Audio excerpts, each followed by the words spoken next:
In this next section of the presentation, we'll address some basic points to take into consideration for project planning that'll save time in the field. These are some of the basics to take into consideration that we'll address during this part of the presentation, which is the module dimensions, number of modules being committed to for the application, etc.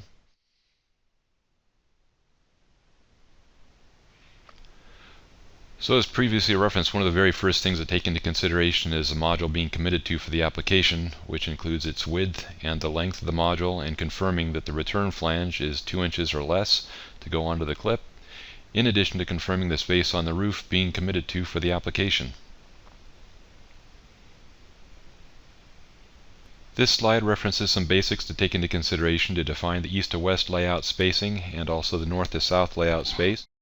So to define the east to west occupancy of the application, simply multiply the number of modules times the module length and add a quarter or a half-inch spacing between them.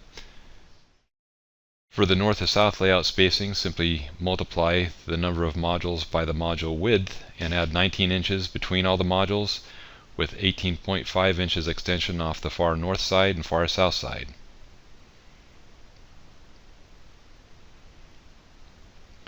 These are some considerations to take into account before using the online U-Builder. In addition to the previous outline of the application, make sure that you know the basic wind speeds and the design conditions relevant to the area of application.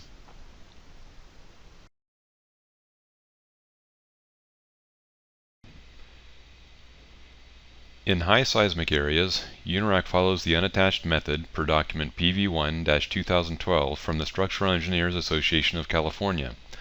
Unattached arrays accommodate seismic displacement by providing separation distances between arrays and rooftop obstructions.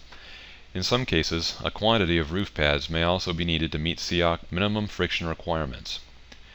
UNIRAC's U-Builder automatically specifies any separation distances and roof pad quantities based on the user's project-specific inputs.